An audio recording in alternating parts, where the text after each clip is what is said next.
So it's 6 o'clock, so I'm going to call the September 17th, 2019 meeting of the East Long Meadow Planning Board to order. So those in attendance are Jonathan Torsha, Lou Morabito, George Kingston, myself, Russell Denver, and Tide Richards.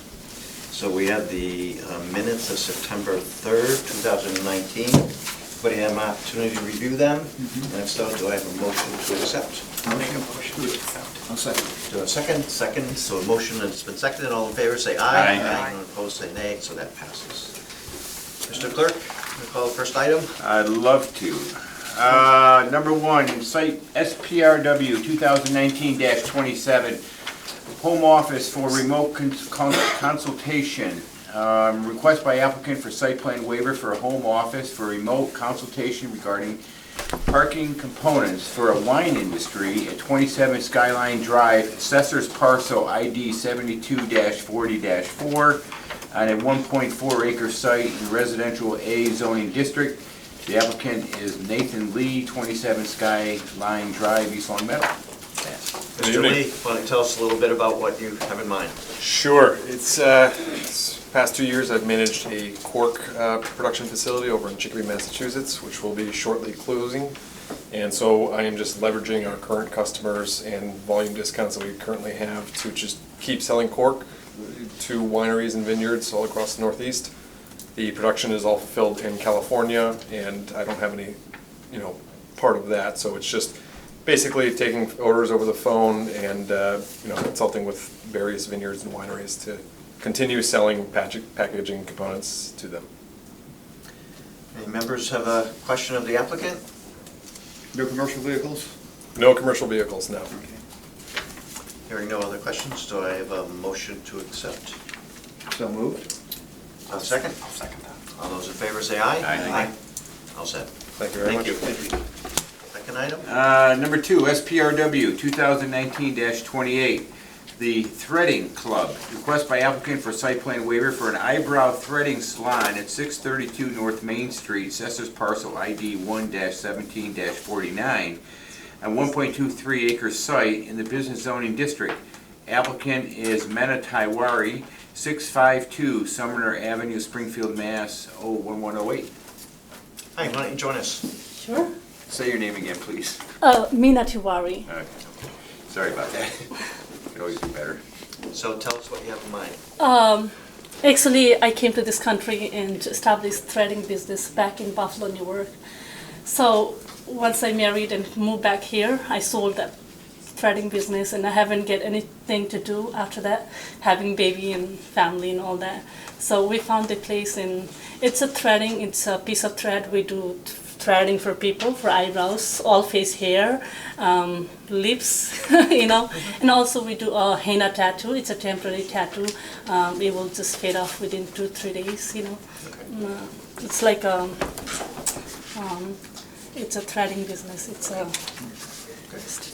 You don't do any permanent body art? No, it's a temporary. It will last only 2-3 days, and more you wash, it will go away more. Okay. Just asking. And also, it's I put it on the system. I don't know why it's not coming up there. We also do waxing there. I'm a licensed esthetician. We did apply through Cosmetology Board of Massachusetts in Boston. I'm a licensed esthetician and cosmetologist too. Great. Any members of the board have any questions for the applicant? Hearing none, do I hear a motion to approve the waiver? So moved. I'll second that. So it's been motioned and seconded. All in favor say aye. Aye. Anyone opposed say nay. It's granted. Thank you. Great, Good thank luck. you.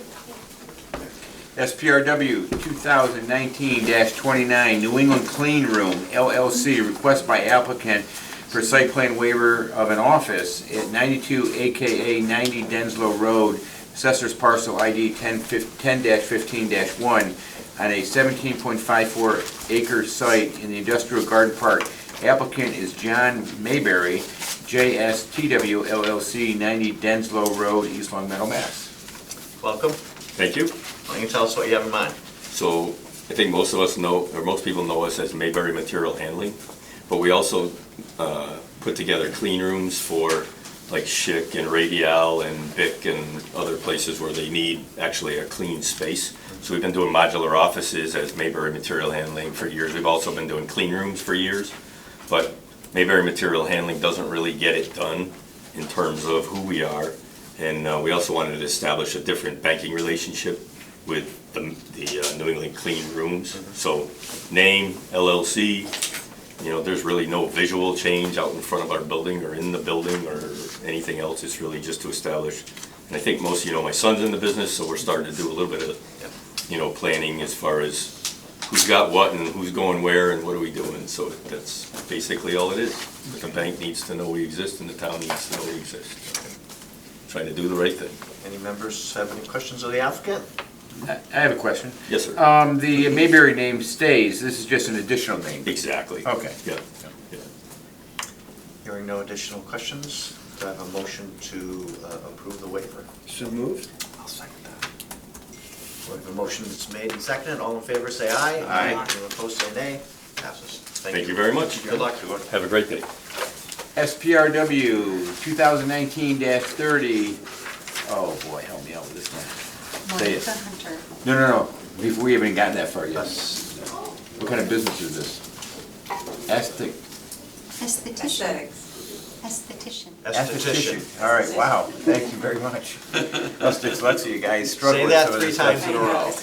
Request by applicant for site plan waiver for an aesthetic business providing skincare and body contouring at 576 North Main Street, assesses parcel ID 1A-91-571 in a 656 square foot plus or minus area of an existing structure located in the business zoning district.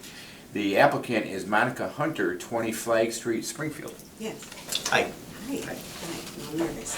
Okay, so I've been doing skin for about 20 years now. I'm also a retired correction officer from right down the street. So I'm really into wellness. So I'll be doing facials, body wraps, inch loss. I've recently lost quite a bit of weight on different machines. So it'll be microcurrent, just really good products. I also work for Canyon Ranch on the weekend, so I have access to a lot of good things. So it's just skincare, body care, and, you know, wellness. Which plaza is this in? 576, it's the puppy center. It used to be... Oh, yeah, okay. I know what it is. Okay. Right by Friendly's. Yes. Okay. The members, any member have a question of the applicant? Yeah, we have a note here from the health department, and their only concern is if you do microblading or permanent makeup. No permanent makeup. I can do microblading, but if I'm not allowed to, I will not. Well, if you want to do it, you will need a body art permit Oh, from the okay. health department. Okay, very good to know. Okay. Okay, thank you. Just so you're aware, I can give you this. Fantastic. Amy is the person who runs the department. Thank So you. those are her comments. Okay, great, thank you. Any other questions from board members? Lou? No, I'm No? good. Okay. Motion to approve. Do you have a second? I'll second that. So we have a motion that's been seconded to waive the site plan. All in favor, say aye. Aye. Anyone opposed, say nay. Passes. Thank you. Thank you. Item 5. Continued public hearing, site 2019-05, proposed commercial development for Shaker Road.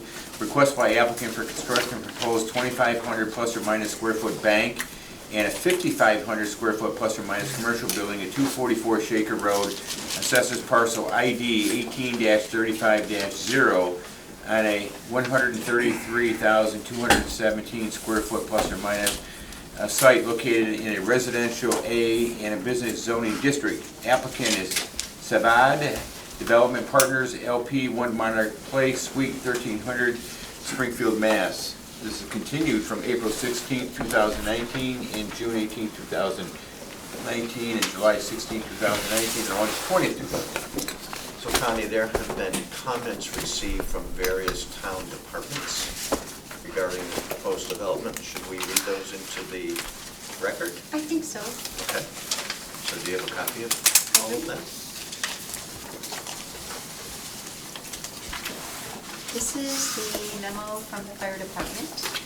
Okay, this is dated August 27, 2019. Dear Connie, please see Fire Department comments in reference to Site 2019-05 proposed commercial development for 244 Shaker Road. The Fire Department has concern with apparatus access to both sites. We need a 42-foot turning radius to swing the apparatus into the lots.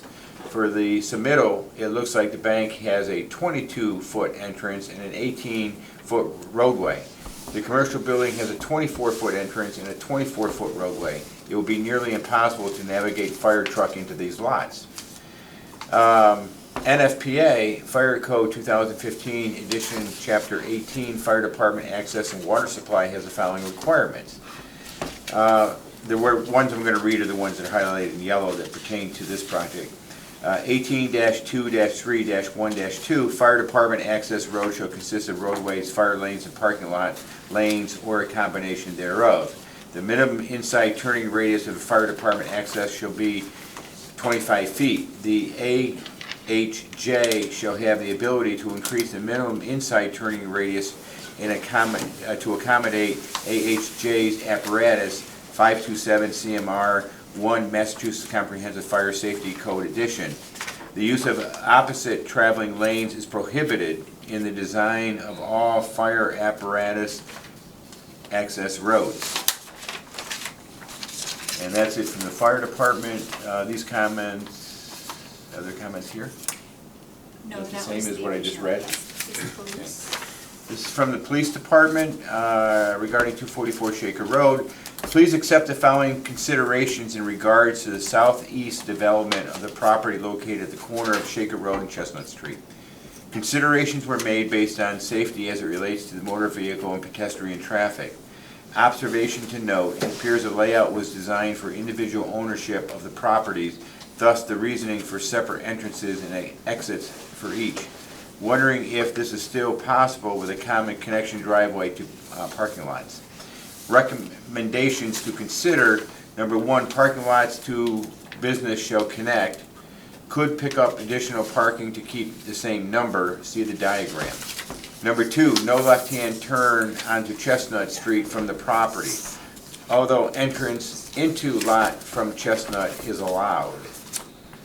Number three, southernmost entrance and exit to Shaker Road is okay.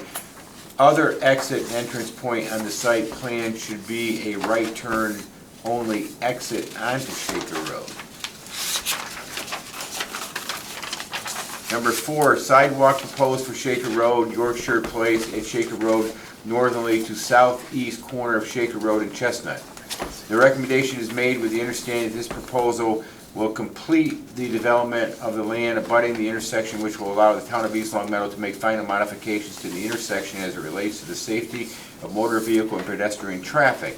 The sidewalk would provide a safe route for those in residential areas of Yorkshire Place to patronize the proposed and already established commercial businesses at the intersection. It will also allow and encourage residents and employees of the commercial development to access the bike trail located just west of the intersection. In the end, business and residential developments along the town of East Long Meadow should and must work together for the benefit of those who live, work, and want to patronize what the town of East Long Meadow has to offer. I believe the sidewalk recommendation does just that. Please feel free to contact my office, Chief Jeffrey Del Zenzo. Delesio. Delesio, excuse me. Thank you. Connie, is that it? That's what we have. Okay. So, I guess we'll open it to the petitioners to at least begin the process and maybe address some of the concerns that were expressed by the police department and the fire department. And I want to give my compliments to both the police department and the fire department for very well thought out considerations and recommendations to the board. So, good evening, everyone. I know you're thrilled to see us again. It's getting to be a regular occurrence. Each time we've come, there's been a comment or a wrinkle that has caused us to go back and revisit. The latest was when we got comments from the police and fire department just before the last hearing. So I want to at least revisit that. The original drawings, as you've read, we're going back to, what, April or March or April. We were told by the Conservation Commission that we couldn't have the lots go together. So our original plan was, basically a drive, access, cut through. They said, no, those wetlands, that's not going to work. So we had been to the Conservation Commission before we came here, so we postponed coming here, we redid it, and we made them 2 independent lots. And we went along that way for a little while, actually until August 27th or whatever it was. So we had meetings in between, and we never heard, anything to the contrary, but I'm not saying it's anyone's fault, we just didn't. So we were operating under that presumption. We had been to the Conservation Commission again, pushed a few things around, did the underground design now, because the DPW didn't want any water, even though we're entitled to it, to go into the public system, so we redid that.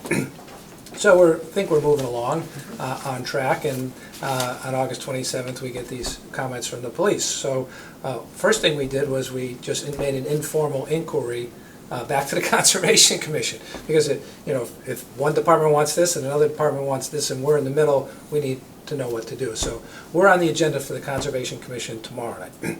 Informally, they have said that if you can pull it off, we can give on it. So Philippe and his team, Rob Levesque, spent some time and considerable money redesigning the redesign. And it does, again, significantly increase the cost of the project.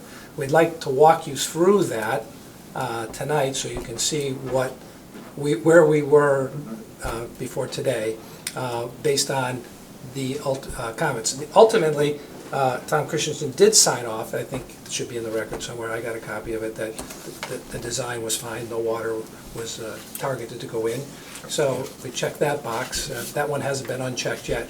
But the new design now attempts to accommodate a lot of the recommendations. The police chief, I thought, was very fair in his saying, I'd like to see this, this might be nice, consider this. He wasn't sort of dictatorial and mandatory, and we've done our best. Well, I haven't lifted a pen on that, but Philippe and his team have done their best to try and accommodate those. We did keep in mind that the traffic study that we sent to you before does, we took some comments from that into consideration.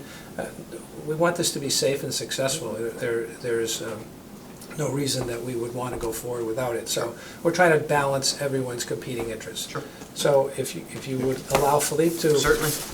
Go forward, then we can address a few other things. For the record, Philippe Cravo, our Levesque Associates. Just walk you through some of the revisions to the site plan that were made based on the comments from the police chief, Chief DeLassio. So under the initial, obviously, as we just discussed, under the initial site plan design, these were 2 separate sites, so 2 individually accessed sites. This was a proposed drive-through bank with an in and out access off of Chestnut Street here, and the retail building was accessed off of Shaker Road through 2 proposed entrances, both in and out. As part of the site plan revisions, we have taken into consideration the police department comments in that the access to Chestnut Street will be an unrestricted in from Chestnut, but a right turn out only onto Chestnut Street. We have connected, as you can see here, the 2 sites with the connection drive in between coming across along Shaker Road here, and then we have maintained the 2 accesses to that retail site, both unrestricted in the ins and outs. Now, one of the reasons for that was that the chief had recommended just an out right turn only here at Shaker Road, but that, taking that into consideration, that would force all vehicular traffic that's trying to access the bank site to, sort of come in through this parking lot down and around, and then around to get to that drive-through. So this just lets them bypass the whole the parking area on this site. It was a safety issue that was presented to us, that the traffic study justifies those, and it outweighs the fact that, people coming on Shaker don't have to jam up the intersection and go up on Chestnut to get into the bank, and they don't have to cut through all that, that parking area with pedestrians and things like that. That was the thinking on it. Doing this kind of blew up our previous stormwater design. Before, we had two separate individual stormwater systems. This had a subsurface system to a bioretention area. This one had the same sort of setup, bioretention area with a subsurface system. Now with the access drive, that sort of took up that space where that bioretention area was. So what we've done is we've revised it to actually, so losing that surface storage with a surface basin, we have to go underground with it because everything's, because of the pavement scenario. So, the two subsurface systems have, significantly increased. They're about double in size. This basin stayed essentially the same. We were able to mitigate the impacts with the subsurface systems. It's been analyzed, it works. This is obviously a change from the original design, so we obviously want Tom to chime in on that, on the change in design. But I'm confident that the new stormwater system will match the old one, not discharging runoff to the roadway. That's really it. We can go, if you want, we can go through the Well, there is one other thing, and that is, he mentioned, and I know this has been discussed before, a sidewalk. And so, again, Philippe can chime in on this from an engineering standpoint, but from the way I understand it as a layman, that by redesigning this and doubling the size of the basins and pushing the road out. Well, actually, the sidewalk scenario is that if these sidewalks were going to be constructed on the private property, there's the corner at the Chestnut intersection with Shaker, there's a pretty significant grade change there. So from the roadway, which is at about elevation 227 up to the pavement up there is 233. So it's a 6-foot grade change from the roadway intersection up to the site. So that transitions that grade with the slope.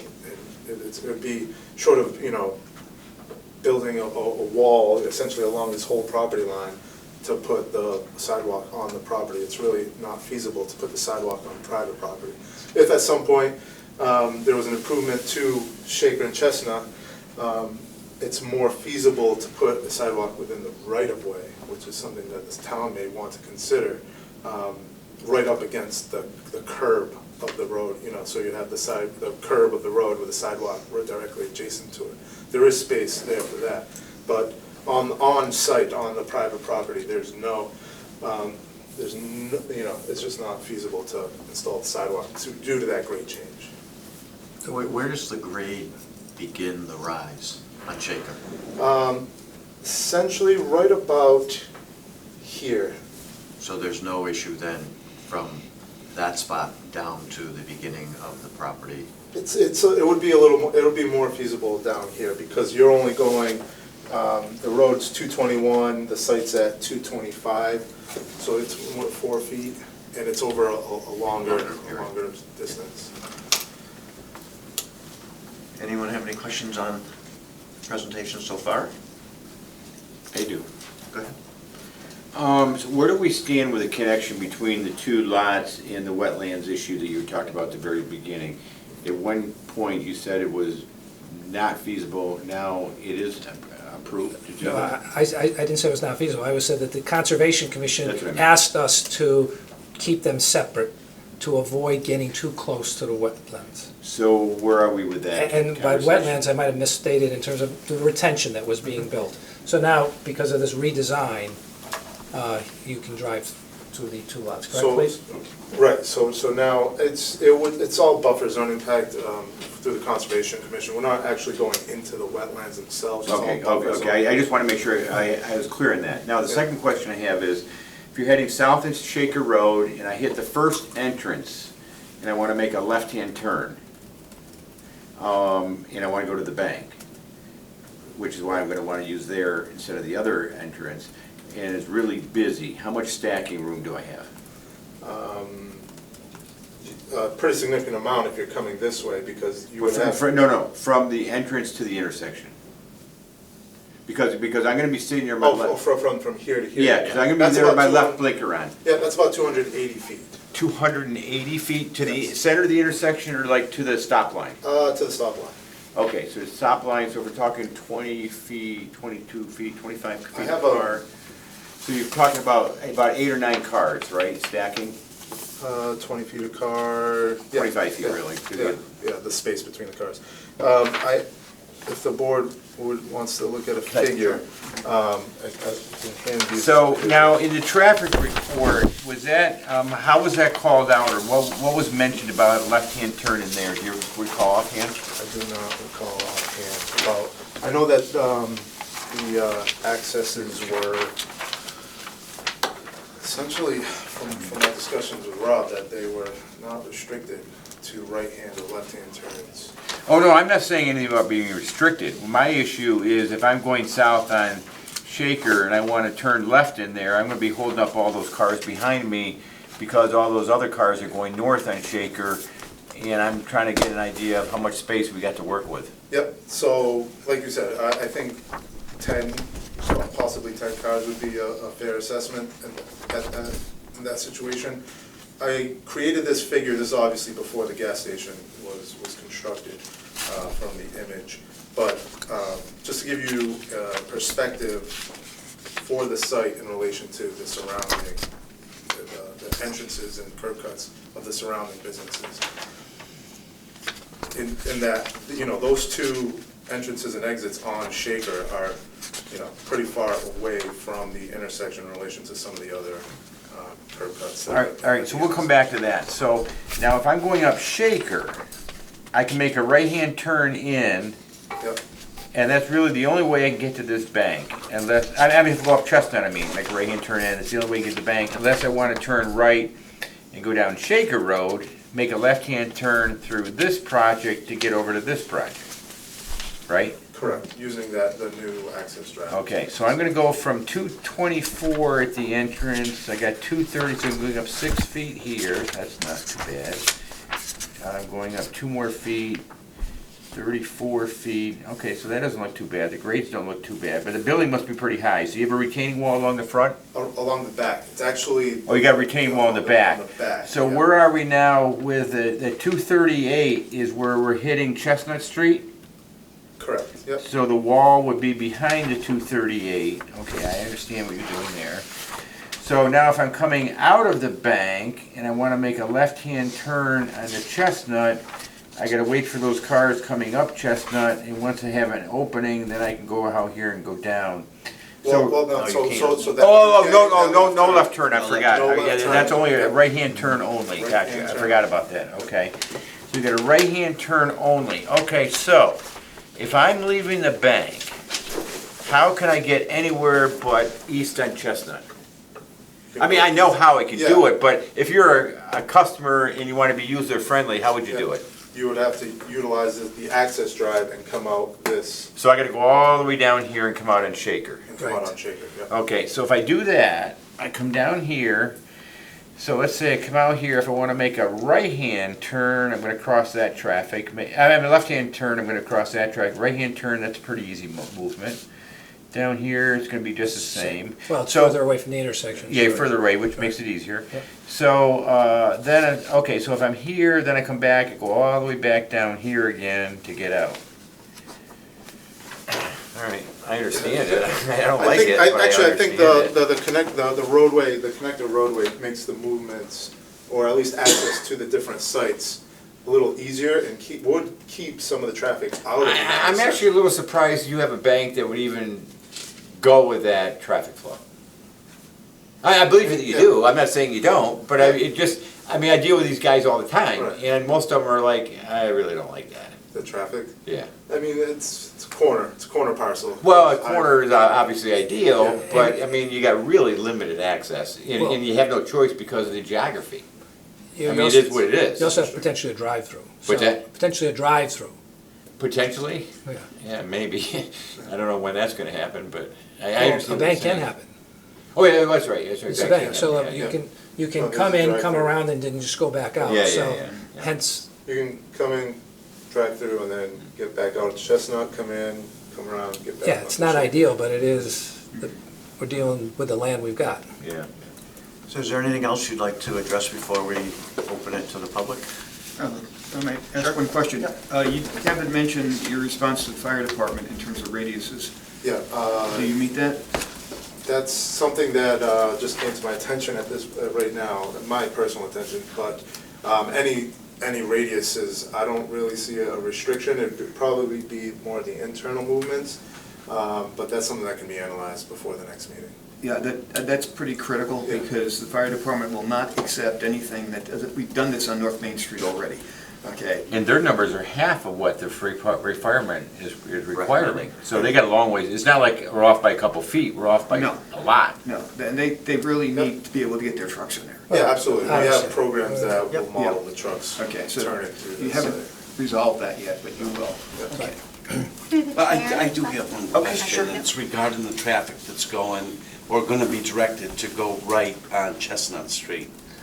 Now, that's going to be, the only exit, or the only way they can get back around is to go back up to Chestnut Street, take a left, come back through the Rotary, or go straight all the way down Yeah, to 83. But that's a very dangerous intersection at the top there. There's a lot of accidents there. Well, in the winter, it's even, obviously I live right nearby here, so in the winter, it's even worse when it gets a little slippery on there with that hill, which is why there's no stop sign when you hit Prospect Street. They don't want cars stopping. They keep right on going through because they can't get started again.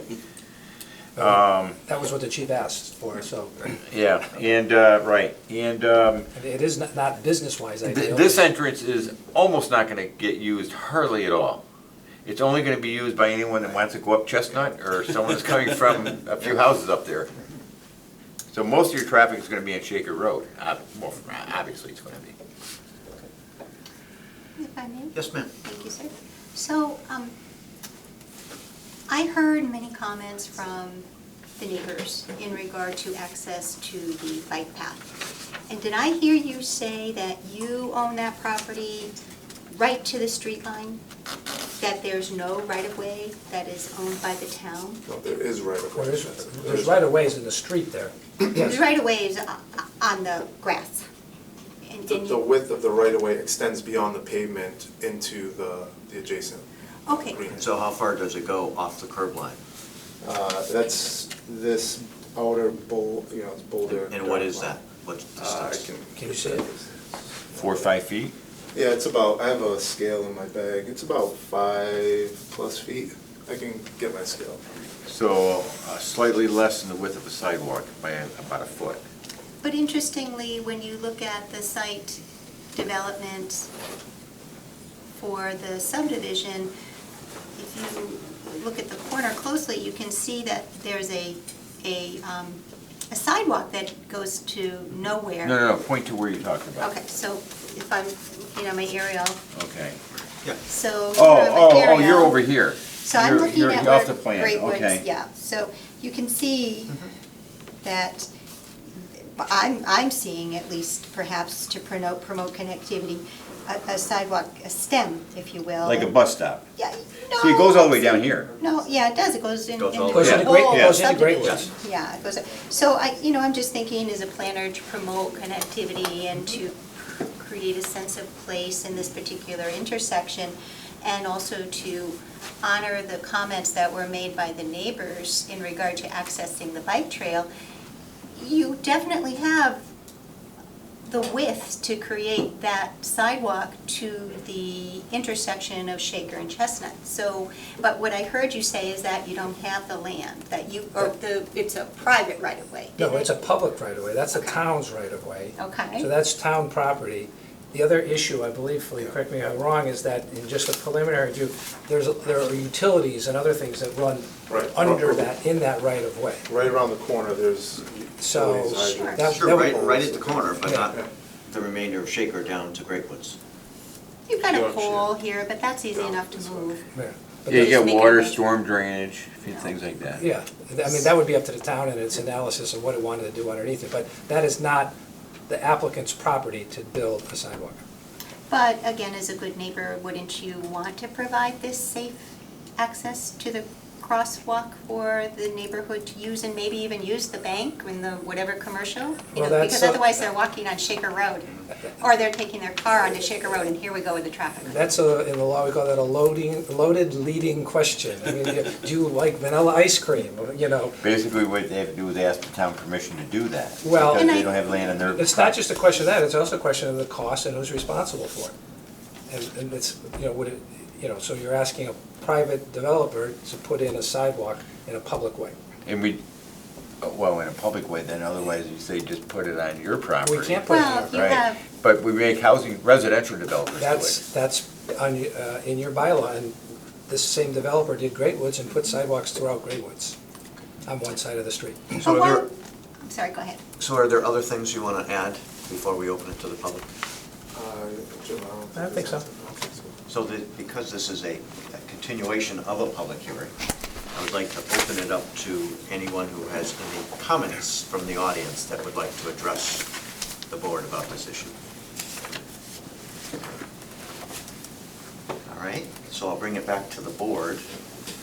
Mr. Chairman, I just want to say for Mr. Richards' questions, I do have a copy of the traffic study if the board wants to refer to it at any point. There is clearance. I'd like to bring it back to the board and make a motion to continue. And what would be the continuance for? But we need to address the fire department. Fire department and conservation, they don't have approval from conservation. Okay. Yeah. So for us to approve it, and then conservation said, no, you gotta tweak it here. Yeah. It's, I should have made that clear, Mr. Chairman. We're not looking to be approved tonight because we don't think it's fair. We want to address conservation tomorrow. Okay. I fully didn't appreciate the fire requirements either, so Philippe's going to have to deal with those. So there's been a motion to continue the hearing until the meeting in October 15th. October 15th. Can we make this at, well, October 15th? Okay. So do I have a second? I'll second that. So we have a motion to continue the meeting until October 2nd, and it's been seconded. All in favor say aye. Aye. Anyone opposed say nay. So October 15th it October is. 15th. And I would like you just to very seriously consider the question about the sidewalk. I'd like you to also consider my comments to Mr. Levesque about the placement of the, we'll call it the retail, not the bank. So in a number of suburban communities, there are design changes occurring where the building is more closer to the street and the parking to the rear. It's more aesthetically pleasing, and it is a planning practice that is catching hold in many suburban communities. So I'd like him to at least address that the next time that you come in. Mr. Chairman, I think we did discuss that briefly last time, and the concern was moving the building out makes it more visible from Great Woods down as opposed to moving it back. And I know he looked at that from a visual standpoint. I can't speak for him. Sure. But that was the thought process on the location at this time and the retaining wall. Yep. So, but he'll be here Yep. with Philippe to address that. Plantings are a wonderful thing. Yeah. So, thank you. Great, thank you. Okay. Next item?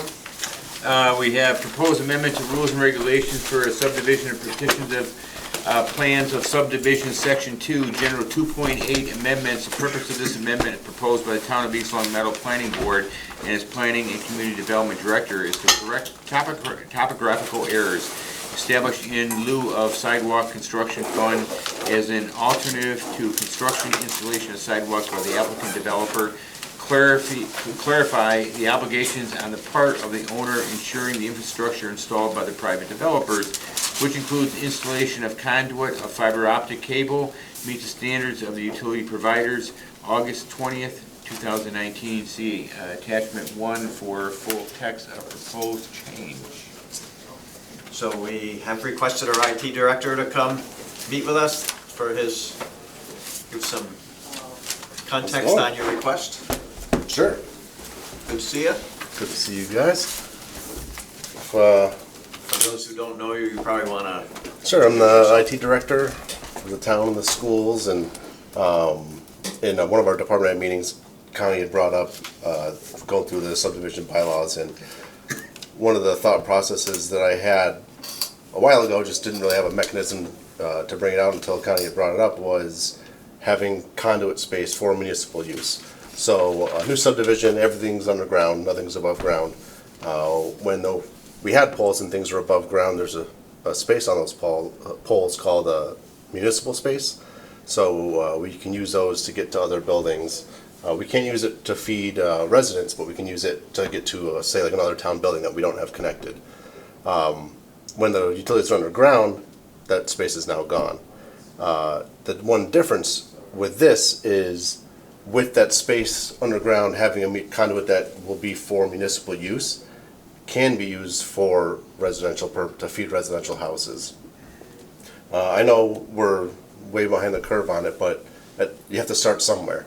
The city of Westfield, that's how they're doing their fiber to the home project, is, however many years ago, when they started doing their real big development, they had the bylaw where they had to put the conduit in, so now they have that mechanism, so you don't have to go through and dig up and run the conduits or go overhead.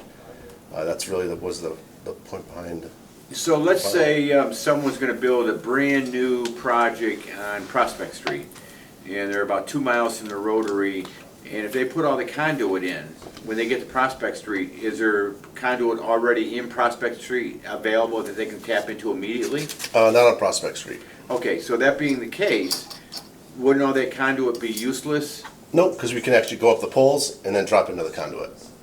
Oh, so what you would do then is you go down the poles on Prospect Street from wherever the source is, drop at that project, and then connect to the conduit they put in. Correct. And, we use fiber because it's been the main carrier. It's got the longest transmission. It's got, theoretically limitless bandwidth. And that's really what people do for fiber to the home projects. Where the internet's going to go, where broadband's going to go is a completely different discussion. But having that conduit and having that ability to run something and have that space there when they're doing the development is a lot more cost effective for the town, and it's not unreasonable that other towns already do it. All right, now get your crystal ball out. Sure. In the future, how much longer do you think we're going to be using fiber optic before we get to the point where we're wireless? So everyone's wireless. We're all wireless here. Well, I mean, you know what I mean, though. So wireless is only for so far. Then you hit fiber. It's going to be like that for a very long time. Okay, so you don't think there's a day is going to come when they can put a hub in East Long Meadow and that'll be enough to cover the rest of the town wirelessly instead of fiber optic cable? That would probably be at least 20 years out, if I were to guess. Private industry is going to have more capacity with wireless. So the faster wireless speeds you have, you need higher frequencies. The higher frequencies, the shorter the transmission and the less penetration you get per building. So I think you guys have been dealing with some of the new microcell towers. That's for, some of it's to fix 4G shortcomings and also for 5G build out. The 5G, you need to have more cells to cover smaller areas. Like all our access points in the town buildings have 2.4 gigahertz and 5 gigahertz. The 5 gigahertz is less than a third of a coverage area than the 2.4. So we have to do a lot more access points, because 2.4 you can't get the speeds that you need in 5 gigahertz bandwidth. Bro, 5 gigahertz, the distance. The discussion they had years ago between AC and DC, huh? Exactly. George, you had a number of questions I remember on this. Well, yeah, I was trying to understand whether this was strictly for municipal use, in which case, if there are no municipal buildings in the subdivision, it didn't make sense to put conduit in for municipal unless you were planning on doing some additional buildings like pump stations or whatever. I understand in the case we have individual pump stations, new pump stations, that it would make sense. The other thing is you mentioned that you cannot use the municipal space on the poles for fiber to the house. Correct. So if you have to use that to get to the conduit, then you can't use the conduit for fiber to the house. Correct. Yep. Okay, so basically we've got to explain to the developers why we're putting this empty pipe in the ground, okay? And I know it may not sound like it's expensive, but when you're doing a development, every dollar counts, okay, because it's all borrowed money. Oh, no, I know 100%. You know, exactly. So, you know, I still don't really get why this is gonna be necessary in a subdivision that does not have any municipal needs there, unless you have plans in the future to do more municipal stuff in subdivisions that we don't see today, Right. I don't have plans, this is more of a foreshadowing. okay? And not having that space there, I mean, yeah, so somebody puts in a 5-house subdivision, Yeah. that kind of is gonna be pretty much useless, but it's there. Yeah. Whether you guys come up with something where they run under the sidewalk, if that's not waived, you know, that's another option. We did that down Parker Street when DPW contracted out a couple of years back. So we have conduit there, it's ready for us to use if we ever need it. When we ran our initial fiber wide area network, when we went through the rotary, you know, we ran 4 conduits. So we have those there, because you don't want to dig up the rotary every time we need to run a conduit. Can you give us a reference for a standard for that conduit? Because if we don't reference something, the Right. developer's gonna take a piece of pipe and throw it in the ground, Right. okay? Yeah, I can't, that's gonna be outside of my wheelhouse. That's more of an engineering Well, type of could thing. DPW give us a? Or DPW probably I could mean, there too. must be some reference standard out there that. Yeah, I did try to reach out to Westfield and reached out to Chicopee to see if they had standards, and I couldn't get anything from the town side. I think the difference with them is they have a municipal light plant, Yeah. so, you know, they have the poles, they can run stuff that way, it's a lot easier for them, they have the infrastructure. Yeah, because I know that Charter does not use conduit, Right. they just put it right to the ground. Okay. Other questions of the board members?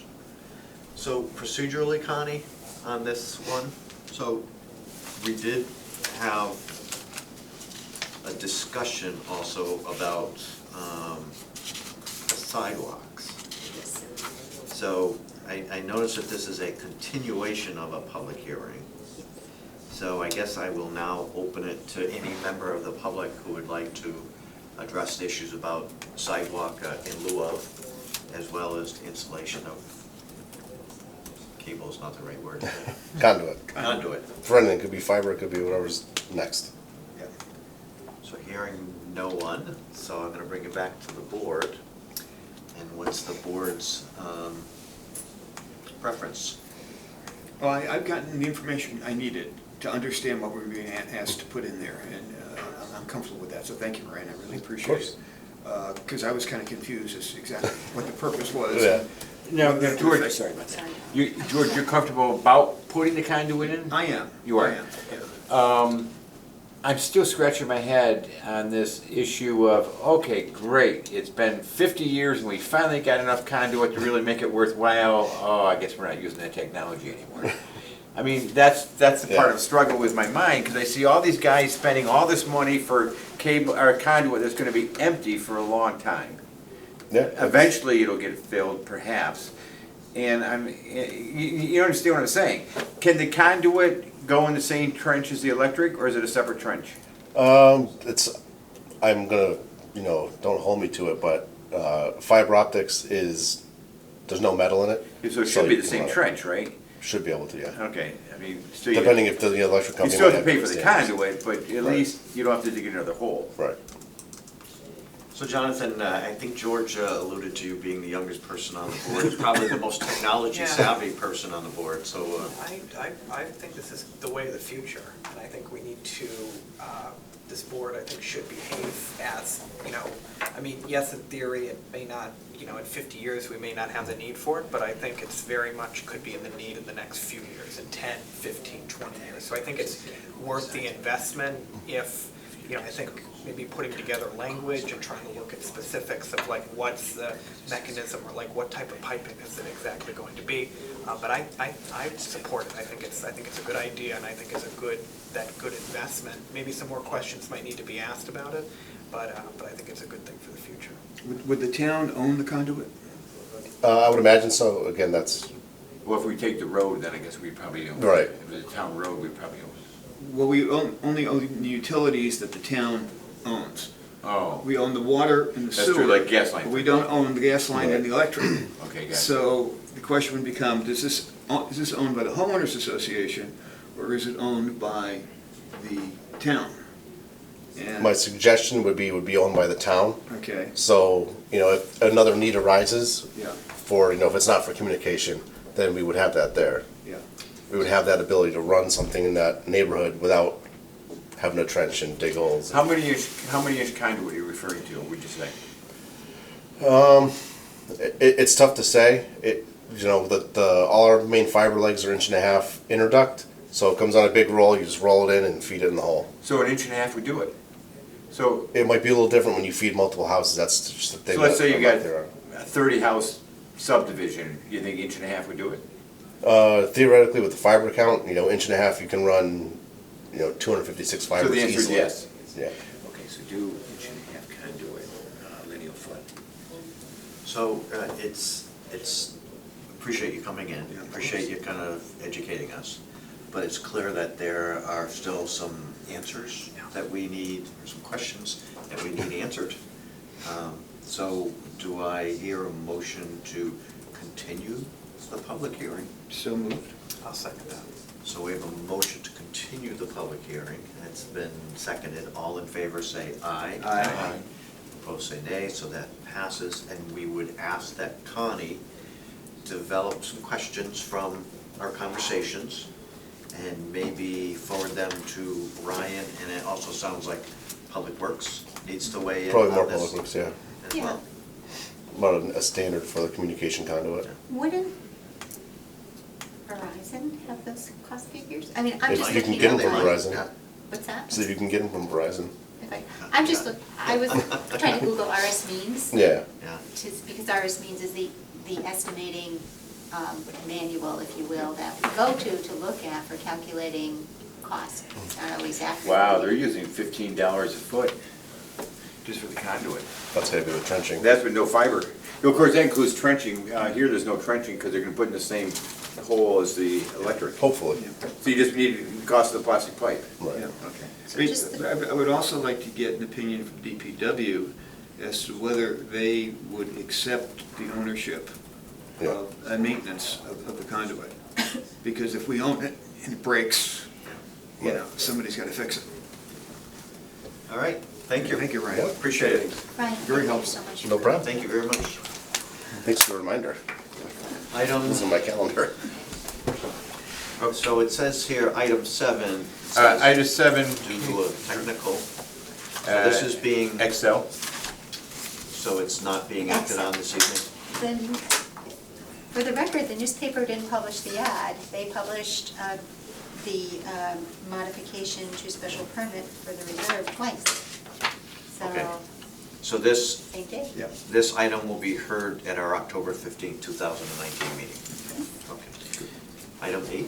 Okay, 8, SP 2019-10, modification of special permit for the reserve at East Long Meadow, request by applicant to modify special permit 2016-04 for a name change from Parker Senior Care LLC, DBA The Reserve, to MSL East Long Meadow Management LLC, DBA The Reserve at East Long Meadow, located 741 Parker Street, Assessors Parcel ID 5863-0, on 5.95 plus or minus acres in a residential A zoning district. Applicant is MSL East Long Meadow Management LLC, 2100 3rd Avenue North, Suite 600, Birmingham, Alabama. Thank you for your patience. Yeah, no problem. No problem. No problem. It's interesting. I could get a glass of wine from the first one, my body shaped by the second one. Beard Eyebrows. Your eyebrows threaded. I learned a lot. It's pretty interesting. Not going to the bank. So my name's Chris. Some of your residents might want those. That's right, that's right. So I'm Chris McGee from Meridian Senior Living. This is Jordan. He's also from Meridian Senior Living. He's been in charge of the operations of the community.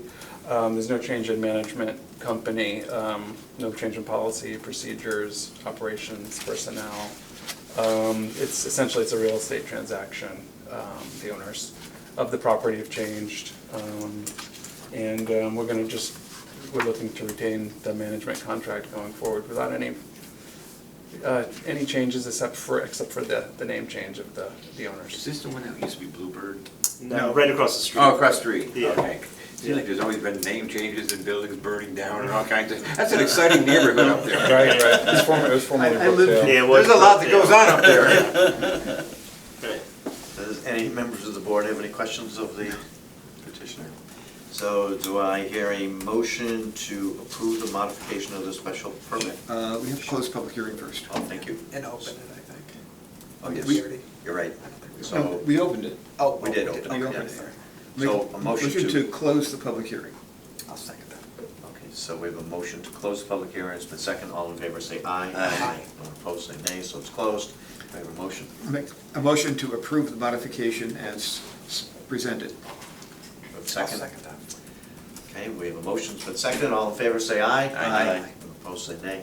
Thank you. Thank you. Appreciate the time. Good night. All right. So item 9 has been withdrawn, or what's, She wasn't ready. okay? Yes, so I've asked her to, this was a request by Kate Delaney Chung of 117 Millbrook Drive to discuss the standards and conditions of parking of commercial vehicles in residential zoning districts, AA, A, B, C, and the elderly residential zoning district. She wanted to present some materials, and she didn't have them quite ready. Okay. So I've asked her to give me, we've sent her the agenda and asked her to please pick a date, let us know when she'll be ready, and we will go when she's ready. Okay. So I have one item before number 10, and it's just that, can you give us an update, maybe George and yourself, on the town council movement on multi-use? Oh, we're not there yet. Yeah, on the multi-use? Sure.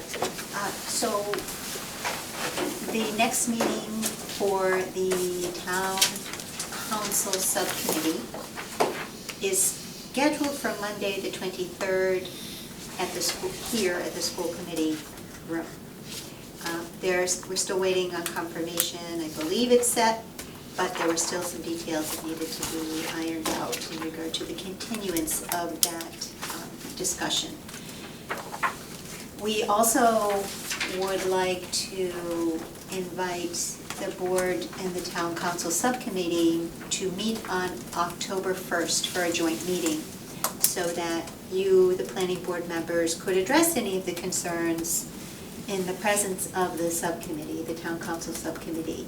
Advise them of your due diligence, your process, because sometimes when there's a disconnect, there's a period of time that creates lag time. So hopefully the members will be amenable. I'm hoping that you're all amenable to this joint meeting on October 1st with the subcommittee to discuss the mixed-use zoning district introduction to the town, as well as, if this is approved, the introduction of a mixed-use zoning district conceptual plan, or discussion of conceptual plan, as well as an update to the zoning map.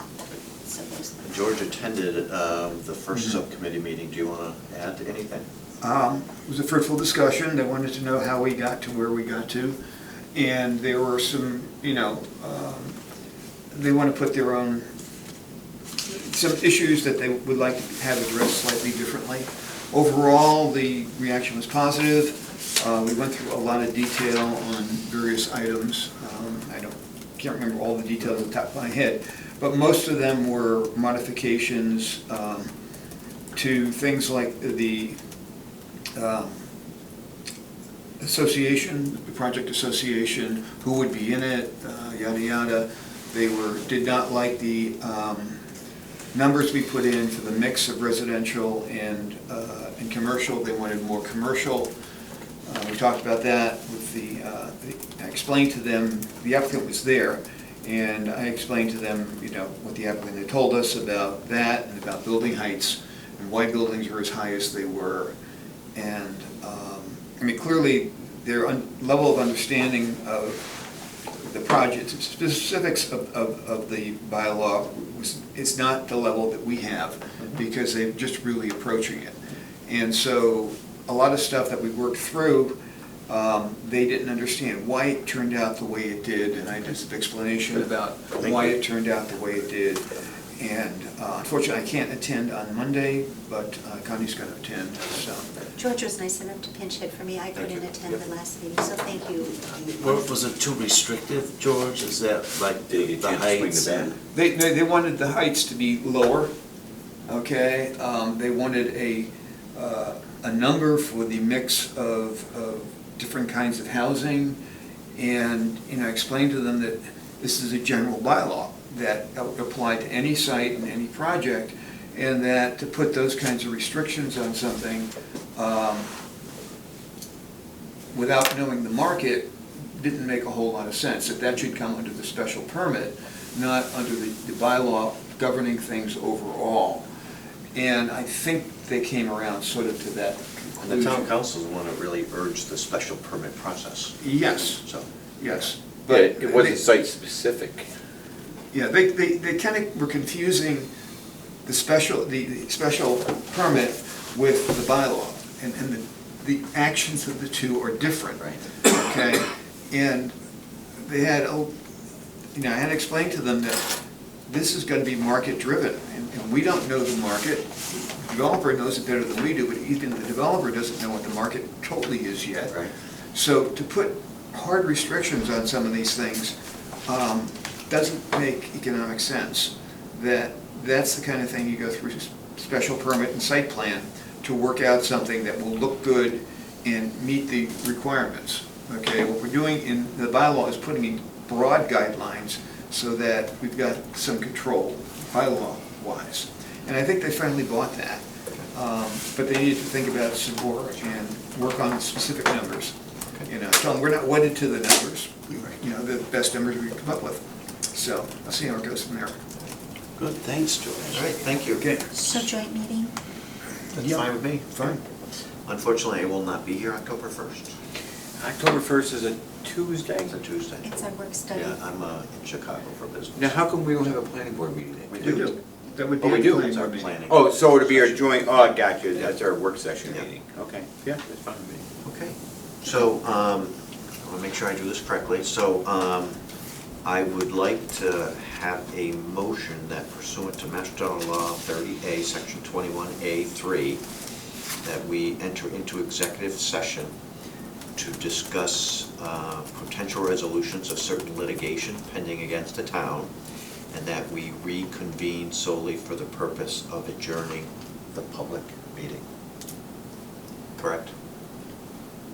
So that's. So moved. Have a second? All in favor, say That aye. that requires a roll call. Oh, roll call, excuse me. John? Yes. Lou? Yes. George? Yes. Myself, yes. Yay. Yes, yes, okay. Thank you.